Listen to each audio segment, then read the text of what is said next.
Elhamdülillah, ve salatu ve selamu ala nebiyyina Muhammed ve ala alihi ve sahbihi ecma'in. Amma ba'd, barcha maqtov hamd sanalar bizni yo'qdan bor qilib, turli ne'matlar berib turuvchi Robbimiz Alloh taolaning bir o'zigagina tegishli ham bizdan chiqqan salovat shariflarda suyukli payg'ambar sollallohu alayhi vasallam ana ahlul baytina borib yurishsaydi, alhamdulillah Alloh taolo tapqir bizni eng muborak, eng xayrli oylarning birsi Ramazon oyina erishtirdi. Alhamdulillah Alloh taolo barchamizga da shu oyni u bizdan talab etgancha uning rizolig'iga erishirlik etib, ro'zalar tutib, Qur'onlar o'qib, sadaqalar berib, tarovih namozlarini yurib, ham boshqa turli izgiliklar qilib o'tkarishga nasib etsin. Ham biz odatdagi shayinde shu tarovih namozini haqlik bir 20-30 minut shu va'zlarimizni tag'in boshlab jibaribız yildag'icha. Endi jumada da silab ketganik, Ramazon oyi nindi oy, narsalar ishlarga kerak deb shulay bet eng birinchi endi aytganda ro'za tuturga kerak dedik, Qur'on o'qirga kerak, sadaqalar berishga, iftor majlislari o'tkazishga, tarovih namozlarini yurishga. Bugungi darsda uni qabatlab turmamiz, bugun сөйләшербез ro'za tutuvning fazilati, ne uchun ro'za tuturga kerak, ham ro'za tutqach narsa bo'la, narsa olamiz. Ya'ni biz bilirga tegishlimiz har bir narsaning hikmatin. Namoz o'qiymiz ekan, ne uchun o'qiymiz? Shulay eting, u turda da bizni сөйләшкән бар. Ro'za tutamiz, ne uchun tutamiz? Sababi nida? Ham tutqandan so'ng narsa olamiz. Ya'ni nindi kirim bo'la. Shulay bit.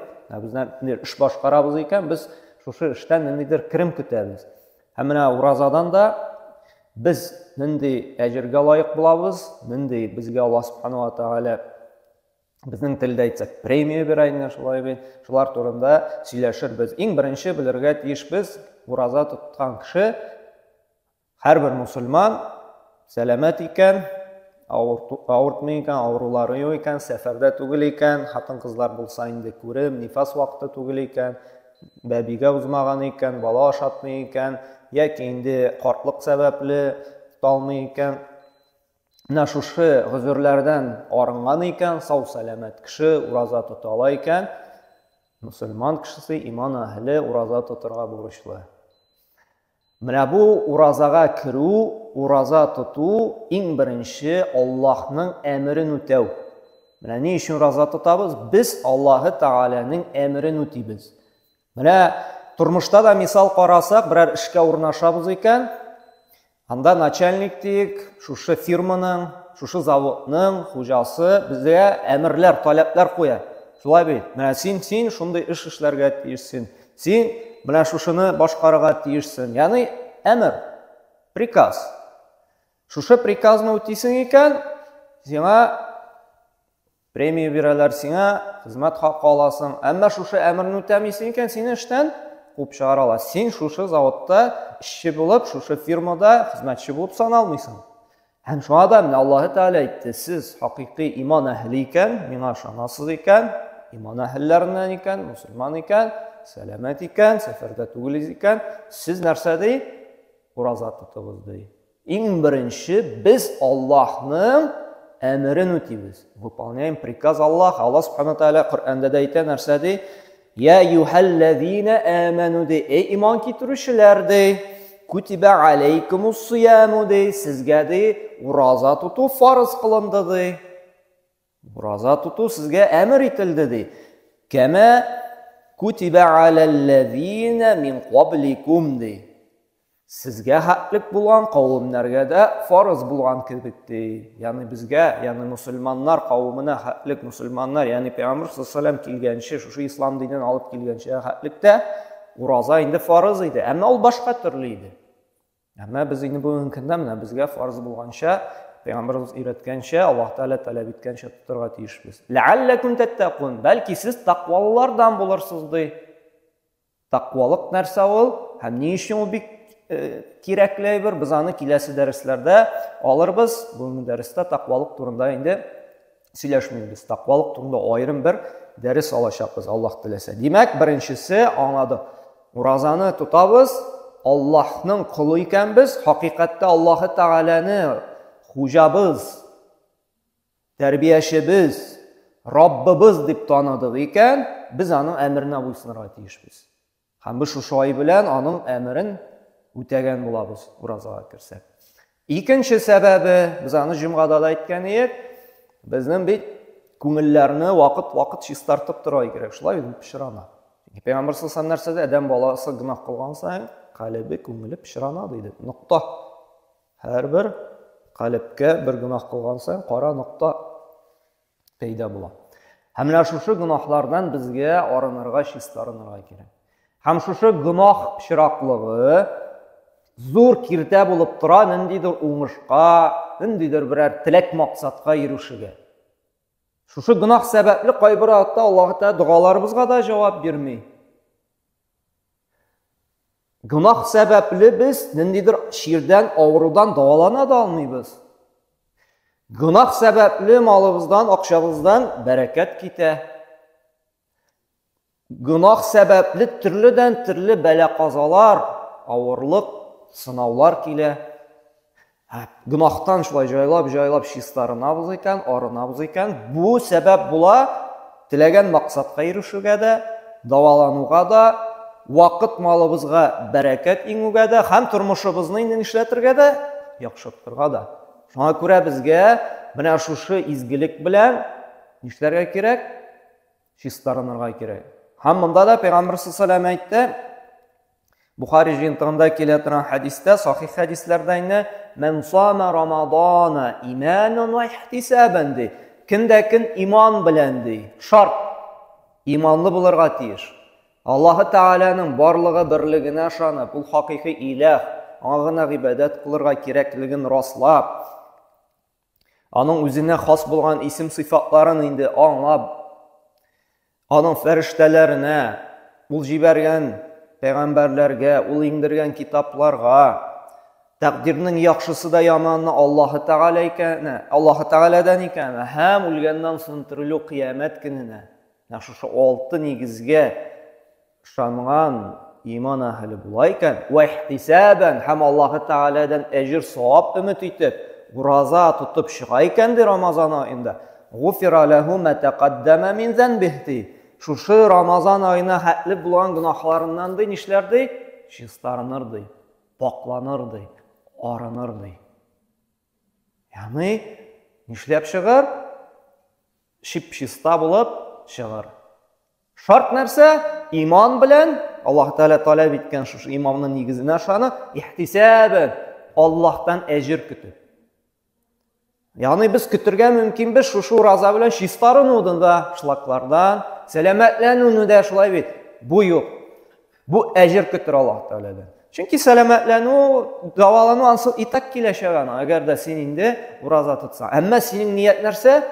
Аллаһның ризалыгы, Аллаһның әҗрен көтү. Димәк, ураза тотып, беренчесе Аллаһның әмерен үтибез, икенчесе гынахлардан чистарынабыз. Өченче, тагын нәрсә була? Ураза тотучыга Аллаһы Тәгалә әҗрне хисапсыз бирә. Уйлап кына карагыз. Менә эшкә керәбез, безгә куялар я аклат, шулай бит. 30 мең анда 40 мең, я әйтәләр эшләгәнеңә карап түлибез диләр. Менә күпме эшлисең, шуңа күбрәк аласың. Шулай бит. Аллаһ Тәгалә монда әйтә, мин ди хисапсыз бик күп итеп бирәчәкмен ди. Нәрсә ди Аллаһ Субханаһу ва Тәгалә? Муслим җыентыгында килә торган кутси хәдистә, "Кулли амал ибн Адам юдаъф" ди. Һәрбер адам баласының ди изге гамәлен ди арттырымын ди. "Ал-хасанату 10 амсалиха ила 700 ضعف" ди. Бер адам баласы ди бер изгелек кылды икән, мин аңа 10-нан алып 700 мәртәбәгә хәтлек савап язырмын ди. Кеше, мәсәлән, кемгәдер садака бирде. Бер кешене өенә алып кайтып куйды. Бер проблемасын чиште. Бер карт әбинең карын кирәп куйды. Ихласлыгына карап, Аллаһ Тәгалә моңа 10 әҗр язырга мөмкин, 50 әҗр. Шуңа ихлас, шуңа гадел, шуның хәтлектік жеріне жеткіріп шалды екен, 700 мәртәбәгә хәтлек, шушы бір кішкене ғәмәлгә дә бик зур, Аллаһ Тәгалә безнең телдә әйтсәк зарплата, премия, ягъни әҗр, савап язырга мөмкин. Әмма Аллаһ Тәгалә искәрмә, истисна, исключение ясый. Илля савым уразадан башка Ураза моңа керми Гади бөтен гамәлне уннан алып 700 мәртәбәгә арттырам Илля дә мәгәр уразаны Ураза моңа керми فَإِنَّهُ لِي Ураза минем өчен وَأَنَا أَجْزِي һәм мин аңа үзем шәхсән әҗр бирәм Аерым әҗр бирәм Ни өчен? Чөнки يَدَعُ شَهْوَتَهُ وَطَعَامُهُ مِنْ أَجْلِ Чөнки ул шәһвәтен һәм ризыгын кеше бит инде ике нәрсә ярата, шулай бит. Шәһвәтен канәгатьләндерергә һәм ашар-эчәргә, шулай бит. Һәм шушы шәһвәтен ризыгын тәмле ризыгын минем өчен калдырды Чынлап та менә уразаны Аллаһтан башка беркем белә алмый, шулай бит. Намаз монда укыган күренә, Коръан укыйбыз икән күренә. Шулай бит. Монда хатара укып кара җыелдык. Бөтенебезнең күренә. Менә чынлап тор без уразадамы, юкмы бер кеше белми. Ул бит шыпырт кына инде ашап та куйра мөмкин. Ул ашамый, ни өчен? Туктале. Мин бит Аллаһ Тәгаләнең әмерен үтәп, Аллаһ Тәгаләнең ризалыгына лаек буласым килә дип, кеше күрмәсә дә Аллаһ күрә дип тыела. Шуңа да Аллаһ Тәгалә әйтә, мин аңа аерым әҗр бирәм Хисапсыз. Һәм ул хас нәрсәгә генә шушы ураза гына. Һәм менә әле без киләсе дәресләрдә дә менә күңел давасы, күңел ширләре, калып турында сөйләшәчәкбез.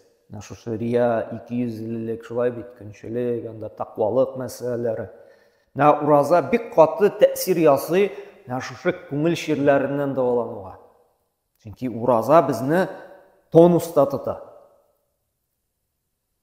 Кеше күрмәсә дә Аллаһ күрә бит дип. Сөйлисең килсә дә теләсә инде буш сүз туктале. Уразам бозыла бит. Аллаһ монда уразадан канәгать түгелмени, без үзебезне нәрсәгә кертәбез? Рәткә салабыз. Телебезне, күңелебезне давалыйбыз. Ни сәбәпле? Шушы ураза сәбәпле. Һәм дүртенчесе, ураза безнең шушы калкан булып, безнең защита, щит булып тора. Нәрсәдән? Гүнахлардан. Чөнки менә беләнебез бар, ураза тотканда гүнах кылу кими, шулай бит? Сүгенәсең килсә дә тыеласың. Кеше нәрсәләр сөйли башлый, туктыйга әле дибез.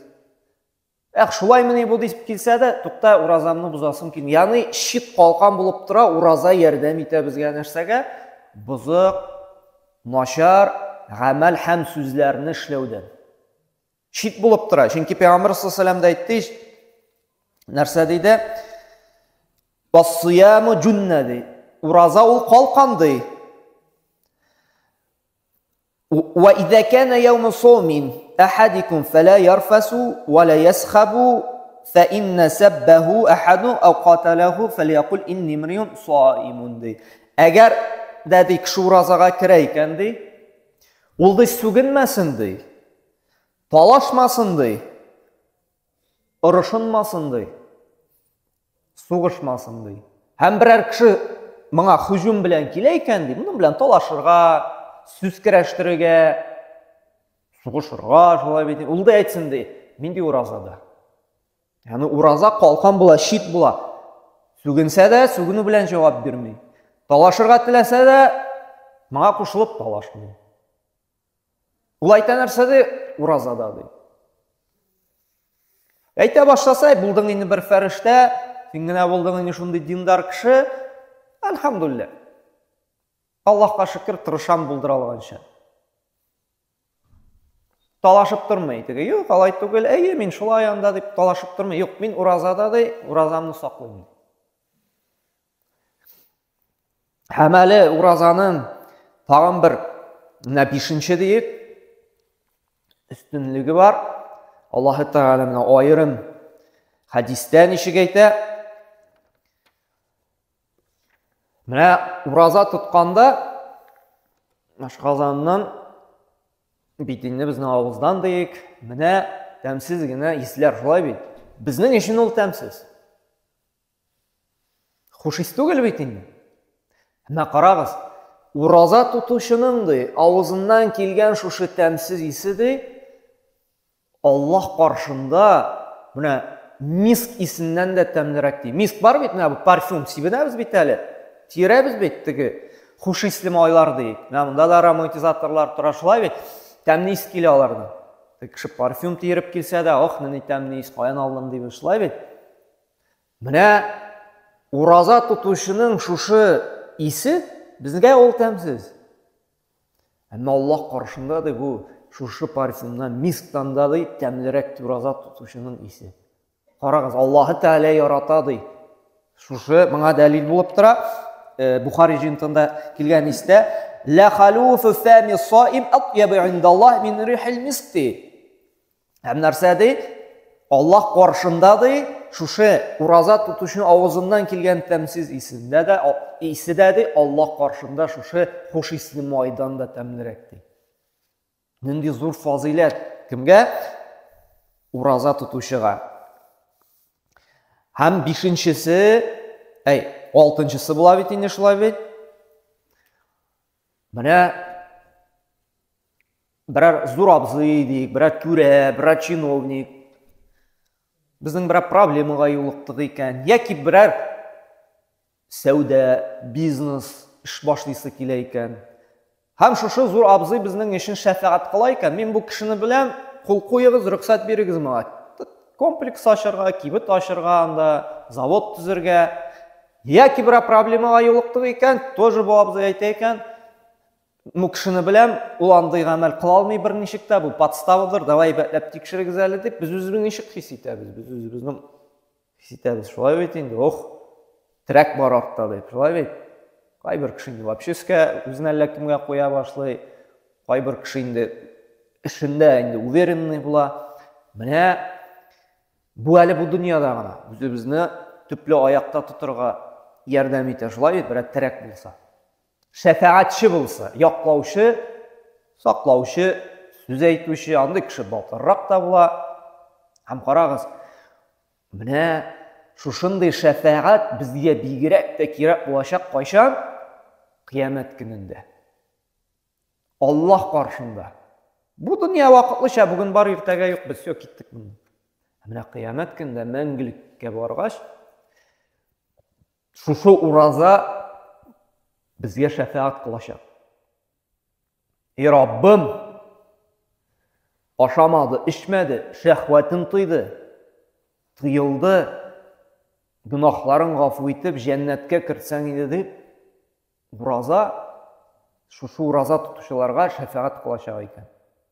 Бу сүзләргә дәлил Муснад имам Әхмәд җинтында килә торган сахих хадистә Пәйгамбер саллаллаһу әйтә: "Ас-сиям вал-Кур'ан яшфа'ани лил-'абд яум ал-қияма." Ураза һәм Кур'ан кыямәт көнендә шәфәгать кылачак ди.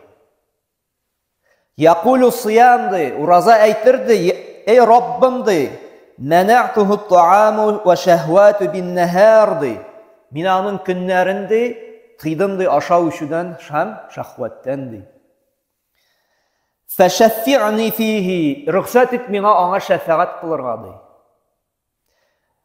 Ва якулу ал-Кур'ан, Кур'ан әйтәчәк "Манa'туху ан-nawma bil-layli фәшәффи'ни фиһи" Мин аның төннәрен йокыдан тыйдым Ягъни күп итеп Кур'ан укыды Ягъни без көндезен ураза тотабыз, төнен таравихта да Кур'ан укыйбыз, шулай бит. Өйгә кайткачта да Кур'ан укыйбыз.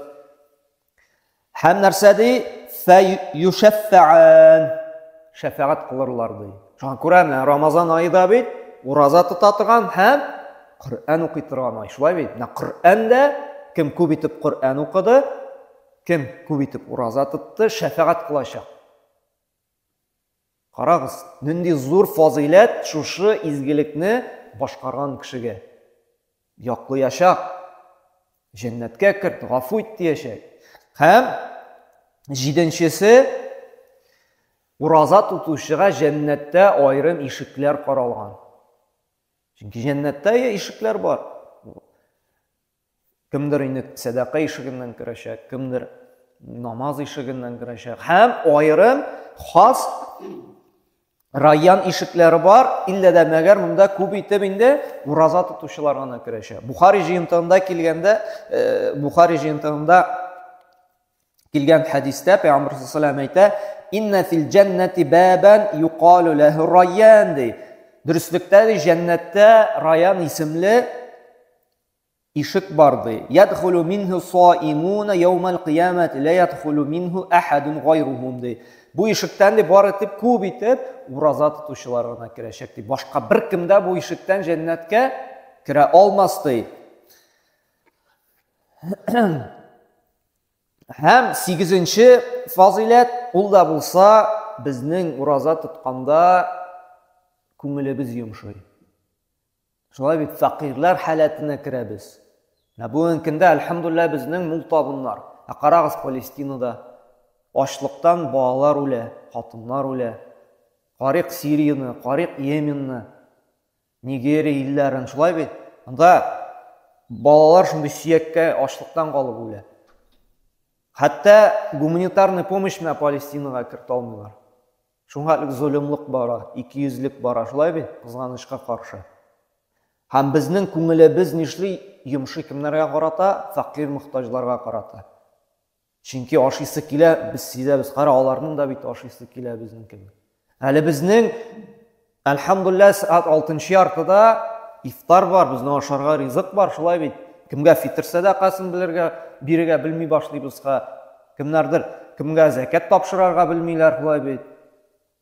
Без әле меню сайлыйбыз, бүген бәрәңге ашыйсы килми, шулай бит. Бүген токмаш ашыйм анда. Әлхәмдулилlah, бу күңелне йомшарта, әзрәк кенә булса да уйландырырга бездән начаррак, бездән фақиррак, бездән мохтаҗрак яшәүчеләр турында. Күңел йомшап нишли? Аларга ярдәм итәсе килә башлый. Күбрәк садака бирү теләге туа, күбрәк башкаларга ярдәм итү теләге туа башлый. Чөнки шушы ураза нишләтә каткан бәгырьләрне җибетә. Димәк, менә бу 8 фазилат, 8 үзенчәлек булды. Шушы ураза тутучыга шундый зур нәрсә бүләк каралган. Шундый күңелләрне давалый торган нәрсә 8 төрле безнең сәбәп. Шуңа күрә Аллаһ Субханаһу ва Тааля менә һәр барчабызга да Аллаһы Тааля риза булырлык итеп, Пәйгамбәр саллаллаһу алейһи ва саллям күрсәткәнчә уразаларыбызны тотып, шушы фазиләткә ия булып, Аллаһның әмерен үтәп, гынахлардан чистарынып, пакланып, район ишекләреннән җәннәтләргә керергә һәр барчабызга да Аллаһы Тааля насыйп әйләсен. Субханака ва бихамдик ва шайдалан ва астагфирука ва атубу илейк.